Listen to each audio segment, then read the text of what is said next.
practicing my duck calling. Bonjour. Welcome to Miss Lucy's Classic Cajun Culture and Cooking. I'm your host, Miss Lucy, and I'm duck and goose hunting at Doug's Lodge in Gueydan, Louisiana, the Duck Capitol of America, and of course my hometown. So I'm going to quack up a good time today, Shan. Stay with us. We'll be right back. The Louisiana Seafood Board is proud to sponsor Miss Lucy's cooking series. Louisiana cooking is known around the world, and Louisiana's main ingredient? Seafood. We put the same thing into our music that we put into our gumbo. Everything. A Louisiana tour guide is available at www.louisianatravel.com. Louisiana crawfish, an appetizing natural resource. Years ago, I began collecting recipes. Some were my own, others were my mama's and grandma's, stored away and almost forgotten. Imagine my delight recently at finding this treasure from my past. How precious. Now, I share these recipes and memories with my children and granddaughter. Just another part of my heritage. And Miss Lucy's Classic Cajun Culture and Cooking. Bonjour, chat.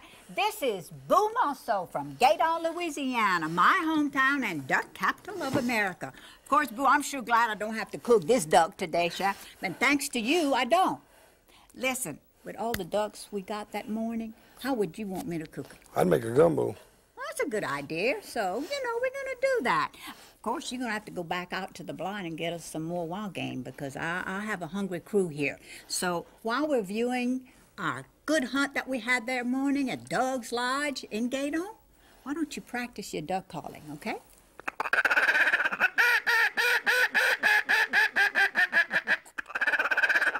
What a beautiful sunrise. It was worthwhile getting up at 3 a.m. to see. Boo, my caller, points to the upcoming kill. Here comes the ducks and the geese.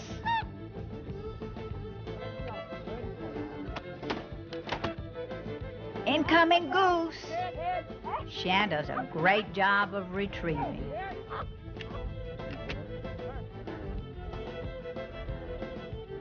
We're waiting patiently.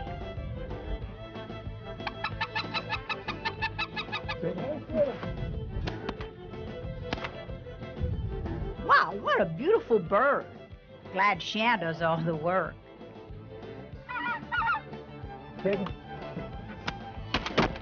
He is kept busy.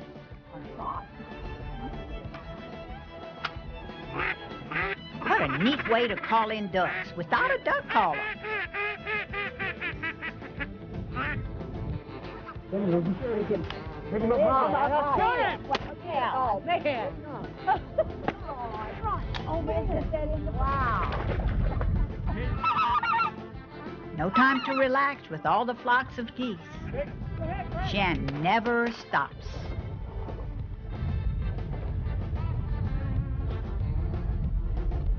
Yep. Yep. Good boy. Good boy. Sit. Sit.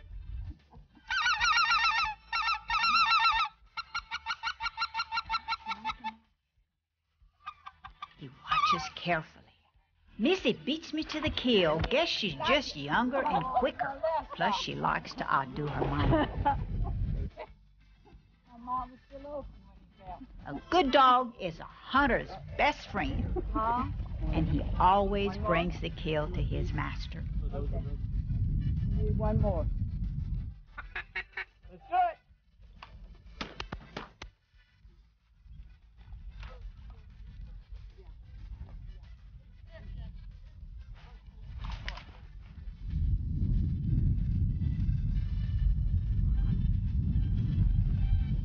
After our limit is shot, we all go in on our Cajun chariot.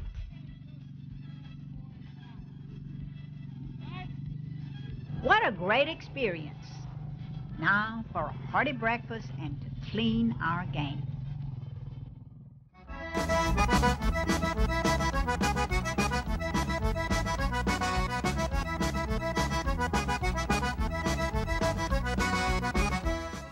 And now I'm going to make Boo's favorite dish, and of course one of mine, duck sausage gumbo. But first you start with the roux. You know Cajuns how they are. They always have gumbos for any occasions. That's because you can feed a multitude of people. I've heated up my oil. Now, I wouldn't advise too many people to do this the first time they're making a roux because roux are very easy to burn. What you have to do is that you take the kids, you tie them to the bedpost, you unhook the telephone, and you don't answer the doorbell. You just keep stirring. So what I'm doing here is using this whisk, which works wonders. Of course, I don't know what I ever did without a whisk in the house, and I don't know how Mama made her roux without one either. She had this old spoon and this old pot that she used. So this roux is going to be a very dark brown roux. You don't want it to be blonde like it is now. This is too light. You want it to be dark brown, almost black, but not burnt. Now, when you see specks forming in here, forget it. Throw it away because it's bitter. You can never remedy that. Never. It'll ruin your roux. So you start again. And if you don't succeed the first time, don't worry about it. It'll be all right. Just keep on. Perseverance is very much the key in making a roux. But I've learned I've never burnt a roux on television. Of course, today might be the first time, so bear with me. And this is really browning real pretty. It's getting a little darker. Now, when I make étouffée, this is the type of roux I would use for my étouffées because you use a lighter roux. But this is going to be a dark brown roux. Of course, let me just cook this a little bit lower because you don't want to cook it too fast. Now, the longer a roux cooks, the tastier it is. So that's really the secret of a good roux. And, of course, it keeps you from burning it. You know, the slower you cook it and the better it gets. So I'm just going to let it go ahead and cook while I show you how I'm going to make my duck gumbo. Now, first of all, I'm going to take my ducks, which I've cut in small pieces, and I'm going to season them. Put salt and pepper on them. Of course, these are my ducks that I'm going to throw in my water here. Okay. Oh, wow. Okay. All good cooks are messy cooks. I'm going to keep stirring my roux because we want this to be a very dark brown. We don't want it to burn, but I'll just keep stirring it. Okay. I'll just keep throwing my ducks in here too. Okay. Now, I've got my water, which I've already started boiling. So what you do when you're making a gumbo like this, and you've already gotten your roux made, this is your dark roux. This is how this roux is supposed to be, that color. Okay, it's browning pretty good. Yeah, it's getting along real well. Okay. All right, good. Of course, this is the color the roux is supposed to be. Now, when you have a cold roux, you can put it in a hot boiling pot of water. So it'll dissolve faster. You never want to add hot roux to hot water. You want to add cold roux to hot water and vice versa. I'm going to add some cold water in here in the other pot, okay?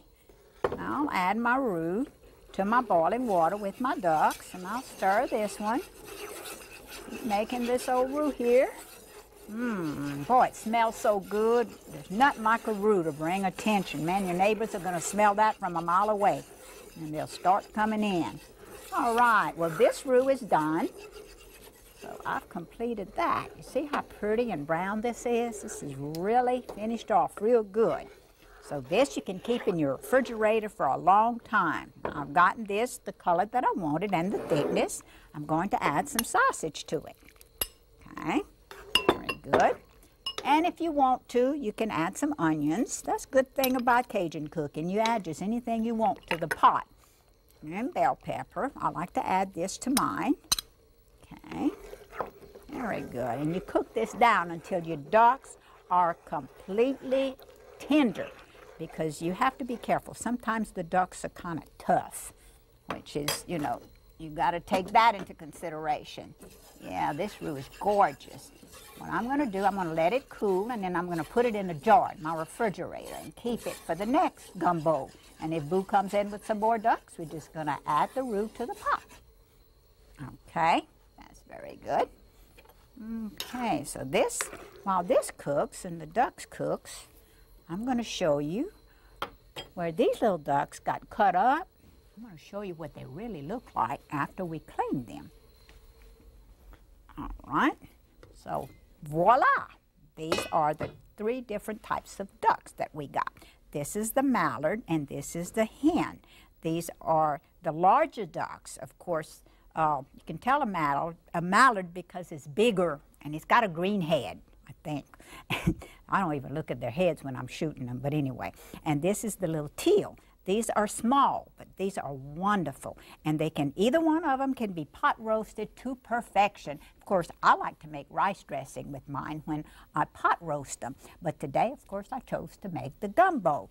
And they are just gorgeous. And they're very, very tasty. You cut them up. I use my poultry shears. And what I do, I just half them. And then I quarter them. Of course, this you can really just half them because they're small. Okay, very good. And let me go check my gumbo now and see if it's cooking. Oh yeah, this is gorgeous. So we're going to let them cook until they're tender. And then what I'm going to do is I'm going to top this off with onion tops, naturally. Green onions. Look how pretty that is, and it's going to be just as tasty as I can't wait to eat it. So, and then of course you're going to serve the gumbo over rice, always. Yeah, this looks good. I can smell those ducks already. So we're going to cook that down, and while that's cooking, I'm going to be making my salad, which is my mama's potato salad, to serve with this.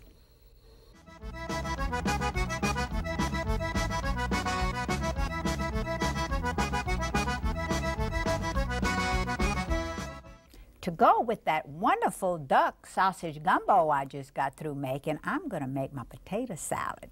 And of course, this is my mama's potato salad recipe, which I want to share with you. Mama always had potato salad when she made gumbo. And so we, of course, serve potato salad with many meals, but this was a must when we had gumbo. Now what you do, you boil your potatoes. Of course, I always like to boil my potatoes in the skin. My sister-in-law, Augusta, shared this with me, and she, you know, she makes wonderful potato salad. One day I said, Augusta, why does your potato salad taste better than mine? And she said, well, Lucy, I don't know. I just boil my potatoes and let them cool completely, and then I peel them after they've cooled. So I said, well, that might be a good thing to remember, and it's a good little tip for me to know, because my potato salad wasn't as tasty as hers. So you peel them up real good like this, and you cut them up here, like quarter them. And with that, you have hard-boiled eggs. And I just recently found out how you can tell if an egg is boiled or if it's raw. I had some eggs in my refrigerator, and I was wondering how to do it. And so this is with an unpeeled egg. You take it and you spin it on the counter. And if it spins, it is boiled. If it doesn't spin, it's raw. So be careful. So with this egg that I have boiled, you just chop them up real good, which I'm going to add the rest of my eggs that I've already cut up here. Okay, this way. Now, let me add my salt and pepper to this. Well, okay, just season it with salt and pepper, that's all. Okay, this. Yeah, very good. Then I'll add my onions that I have chopped up very fine. Mama didn't like to have chunks in her salad. So, okay, and these is the celery that you chop up real fine. Of course, you know you don't want chunks there. Okay, already I smell the celery. So, okay, yeah, that's about enough there. Now the next step is the hardest. You gotta mash this. Some people don't like to mash their potato salad, but I always will serve this at my house. Now since, you know, of course, I've been introduced to different ways of fixing potato salad, you can just dice your potato salad up, your potatoes up to make your salad. But I like to really mash this down real good. Oops, this is really the hard way to do it, but you know, I don't know what they did before when they mashed a potato salad without a pastry blender. Of course, that's what I use at my house. is a pastry blender, and it cuts into the potatoes real easy. My bowl's wanting to tip on me. So, okay. Let me add my mayonnaise right now. Of course, on today I'm going to use the secret word, mayonnaise. This will be real, it'll help me to be able to mash it in better. It kind of makes it gooey. Okay, pretty good. Now, make it all, mix it in real well, because you want this blended in very, very good. The potatoes you can boil quite well. You don't have to worry about overboiling them, because actually if you do overboil them, you're going to mash them anyway. Now, a lot of people have told me that this is just regular mashed potato, and I said, no, you know, you wouldn't put mustard in mashed potatoes if you had mashed potatoes, and of course that was the next ingredient that I'm going to use. All right, this goes so much better when you add the mayonnaise to it. Of course, Melissa would correct me in a minute. All right, and then you add your mustard to it. This would make it really special. You don't want to add too much mustard, but yeah, looks like it's going to work out real well. Okay? Just mix it in real good and mash it. Of course, if you get mad at your husband, you can always really get a good workout, get your frustrations out on him while you're mashing your potato salad. It works better than mashing him anyway. Okay? Very good. Mash it up real good. And then you mix it very well. Okay.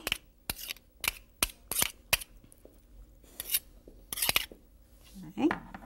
Now, you have to mix it in real well. So then you can really see what it's going to look like.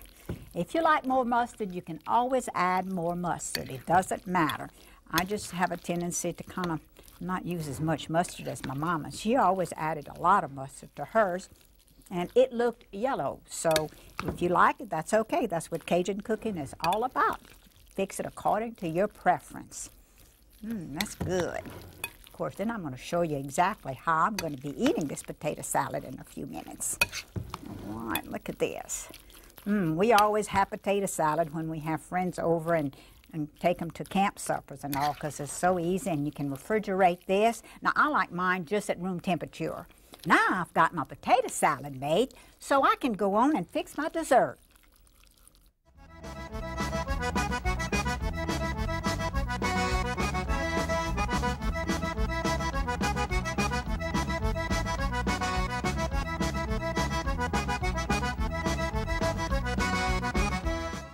And now I'm going to share with you a very special brownie recipe, which a viewer of mine called in and asked me if I had ever eaten it. And I said, no, ma'am, but I would love to try it. And honey, once I did, it really was good. So I use it for special meals, which of course today is. First of all, what you do, you throw your sugar in your mixer. Now this is going to be like a chocolate, a very light chocolate cake with, well, brownie, or, you know, a brownie is a chocolate cake, I guess, real reduced. Now, you mix this up. What you need to do when you're using cocoa, like I just did, you mix it with your sugar first, and that way, when you add your other ingredients, it won't separate, okay?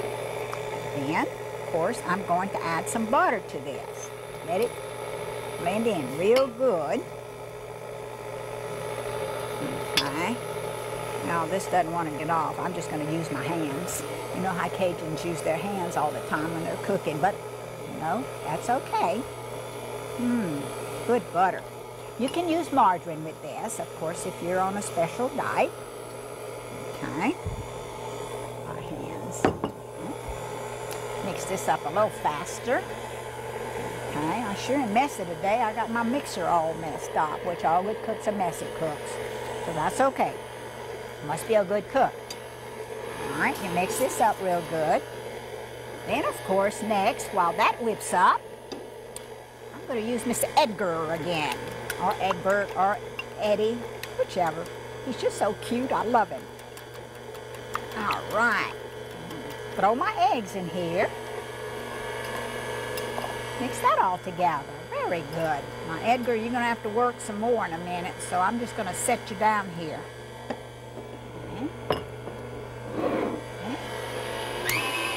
Okay. The next ingredient is self-rising flour. Woo. No need to powder today.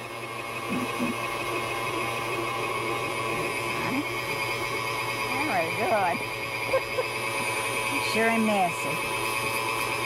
Okay. Looks good. I think that's just about enough. And some vanilla flavor. Very good. Okay. Now that's mixed up very well. Okay. Edgar, we're going to put you here. Alrighty. Good job. Yes, this is perfect. Right consistency right there. Okay. Put that down. Now, next step. And we'll put this here so it doesn't spill. Is that I'm going to put this in the bottom of a baking pan. Now, see, it's not dark chocolate. It's really a light chocolate recipe, and that's what makes it so good. Okay? Now, could you flatten this out? Spread it out, rather. Okay. Very good. Okay, and this is going to bake after you put the next top. Okay. Now, the next thing to do is that you're going to add some sugar in a bowl. And here goes Mr. Edgar at work again. I'm going to have to put him on a salary. Okay. Put my eggs in here. Okay. Good. And my cream cheese. Okay, because this will have to mix all together. Oops,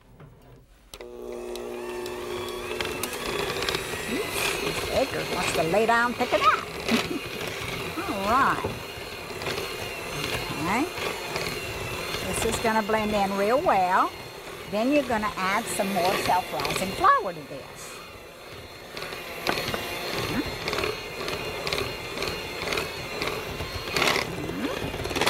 Woo! I'm getting my powder for today. That always helps people feel sorry for you when they... Okay, now we've got this all completed, which is... Next thing will be to just throw this on top here. Add it to the top. Okay. Just drop it here. Okay, then this is the key to the beautiful special brownies. Just swirl it in, and what happens here is that this is gonna all bake together, and you'll have a beautiful brownie. You'll just go all into the layers. So, voila! We've got our dessert ready to bake in the oven at 350 degrees for 30 minutes. Then, while that's baking, I'm going to just pull all my dishes together and see what I'm going to enjoy today. And now my duck and sausage gumbo is ready, which, of course, I'm going to enjoy today. I'm going to have to serve that over rice because that's how it's served. And this is a wonderful meal to be prepared for a cold, wintry day. Now, with that, of course, I'm going to eat some of my potato salad, which is Mama's special recipe.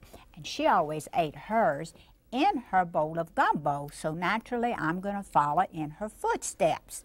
And with that today, I'm going to enjoy my delicious special brownie dessert.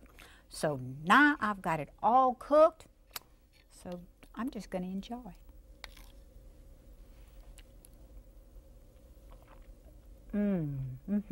C'est bon, ça?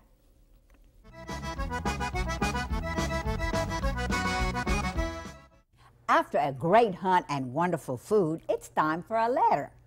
I am writing this to let you know how much I enjoy your program. My husband and I have been to Louisiana a few times, and we would like to move there someday. We like to watch your program and get new ideas. My husband likes red beans and rice, gumbo, and many other dishes that you have prepared. Keep up the good work and hope to see you in Louisiana someday. Your friend, Joy. P.S. I really like the tours that you have on the show. It lets us see how food is caught and processed. Thanks again. Thank you, Joy, for sharing this with me, and thank you for joining me today. See you again soon, Jack. Oh, V, you didn't do that. Well, we're going to look at the prawns on top. No, Allegra.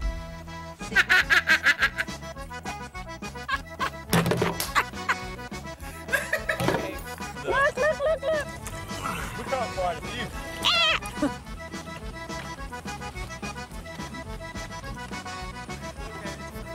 We gotta do it again. I'm gonna fall.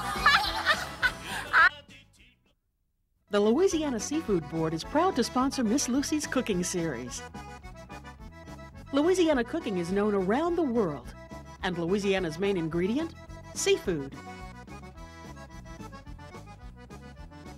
We put the same thing into our music that we put into our gumbo. Everything. A Louisiana tour guide is available at www.louisianatravel.com. Louisiana crawfish, an appetizing natural resource.